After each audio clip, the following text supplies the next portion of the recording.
Hello again, everyone. Welcome to Washington Gun Law TV. I am Washington Gun Law President William Kirk. Thanks for joining us. Illinois, we get to talk again, and this time it might be some pretty good news because I believe that there is a state attorney somewhere in your state that is about to absolutely get their ass handed to them sometime early October. Don't know what I'm talking about? Well, I'm talking about the case of Schoenthal v. Raoul. It was a successful challenge to Illinois' ban on carrying firearms on public transportation. Of course, the state of Illinois has completely crapped its pants, has filed for an appeal, and is asking for a stay of the judgment. What the attorney said in that motion, though, has the presiding judge pretty ticked off. So today, Illinois, let's geek out on the court's order and let's talk about why a major beatdown is coming in Illinois.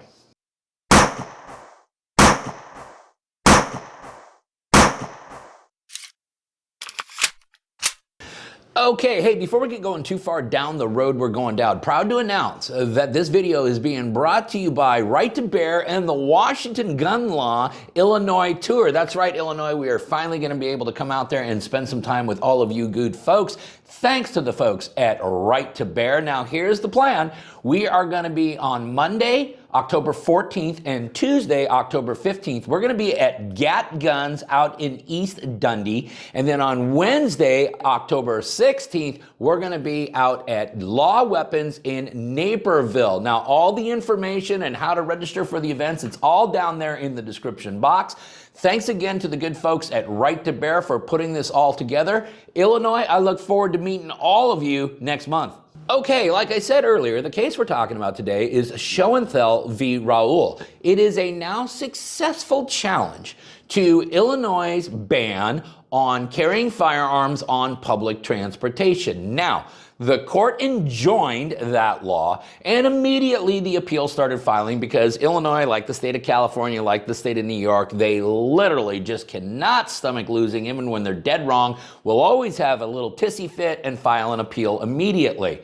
That's the problem here for the state of Illinois' attorneys, because during their tissy fit, when they filed their motion to stay the injunction pending the appeal, one of the attorneys responsible for the state's memorandum of authorities, for whatever reason, decided to put this in the brief. Moreover, the potential safety implication of the court's order are highlighted by a recent mass shooting on the CTA's Blue Line in which 4 people were murdered with firearms 3 days after the court's order was entered. Now, there are a lot of ways that one could read it, but one reasonable way to read it is because of the court's order, people died on public transportation in Illinois. Well, the presiding judge here, the Honorable I.N.D. Johnston, is not happy about the state's response, and in fact has set a hearing and now issued an order as to what this hearing is going to be about. And if for those of you who thought that perhaps the thumbnail here was a little bit of clickbait, no, I believe that there is at least one state attorney in Illinois that is about to get their ass handed to them. Let me explain by reading the order. A telephonic hearing is set for October 2nd, 2024 at 1:30 p.m. Counsel will receive an email prior to the start of the telephonic hearing with instructions to join the call. Defendant's motion contains the following sentence. Moreover, the potential safety implications of the court's order are highlighted by a recent mass shooting on CTA's Blue Line in which 4 people were murdered with firearms 3 days after the court's order was entered. The court has ordered that the 2 people to sign the brief have to be present at the hearing, as well as any other person who was responsible. Why? Well, here's how the court put it. The 2 signatories of the motion must telephonically attend the hearing. Additionally, if the person who wrote this sentence is not one of the signatories to the motion, then that person must also telephonically attend the hearing. Counsel should be prepared to explain what reasonable inquiry was done as to the legal contentions and the evidentiary support for the factual contentions contained in this sentence. And of course, the problem is there was no research done whatsoever. And the response they're likely going to end up giving the court is, we didn't really do any other research. What did the court want to know? For example, and by no way of limitation, counsel should be prepared to articulate the reasonable inquiry that was made to determine if the suspect in the CTA's Blue Line shooting possessed a concealed carry permit And if so, whether he brought the gun onto CTA property to protect himself. Moreover, counsel should explain the reasonable inquiry as to how the suspect was protecting himself from the sleeping homeless people when he allegedly shot them.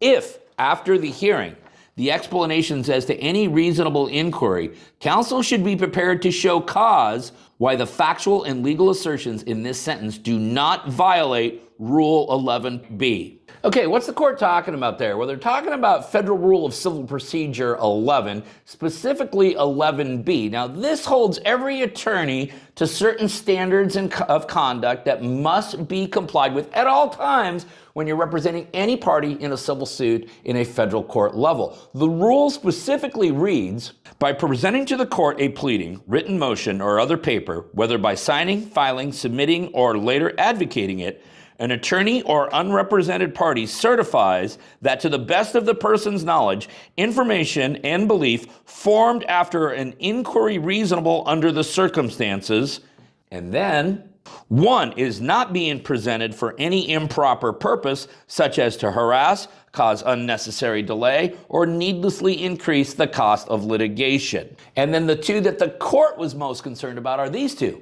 2, the claims, defenses, and other legal contentions are warranted by existing law or by a non-frivolous argument for extending, modifying, or reversing existing law or for establishing new law. That's right. The court is saying, hey, listen, if this turns out to be frivolous, you're in some hot water here. And then the third reason, 3, the factual contentions have evidentiary support or, if specifically so identified, will likely have evidentiary support after a reasonable opportunity for further investigation or discovery. So yeah, listen, if I am one of the state's attorneys responsible for this memorandum, I'm puckering up a little bit today, okay? Because October 2nd may turn out to be a very, very difficult day, and it candidly should. And so kudos to the trial court here, because we have talked about on this channel over and over and over, because the law, because the Constitution, because the facts, and because common sense are not on the side of those who favor civilian disarmament, the only thing they could possibly do is just parade all of the horror stories. And here's another example where not only did the state's attorneys decide to parade horror stories, but in some ways they alluded to the fact that all of these tragic events had occurred because of the court's ruling. This will certainly not be the last video we do about this, because as we know, there is a hearing set for October 2nd at 1:30 out there Illinois time, so there's probably going to be some updates. Hey, listen, I want to thank Todd over at Freedom Steel. He's doing a fantastic job of covering all the events out there in Illinois. We're going to link him up down below. We're going to link Bishop on Air down below. Illinois, these two people are doing a fantastic job of keeping you apprised. We look forward to seeing all of you next month out at East Dundee or Naperville. Now listen, in the meantime, if you got any questions about this or anything else related to what's left of our Second Amendment rights, you guys should know how to get a hold of Washington gun law by now, but if you don't, that's okay. That information, it's down there in the description box. Hey, listen, maybe you got an idea for a video we should be doing around here. If you do, go ahead and click on that link and let us know. It's probably better than any idea we're going to come up with. If you just want to be part of our monthly newsletter, the ability to subscribe to that is all down there in the description box. And then finally, and most importantly, let's everyone remember that part of being the lawful and responsible gun owner, like we talk about all the time here, is to know what the law is in every situation, how it applies to you in any instance that you may find yourself. Until next time, thanks for watching, and stay safe.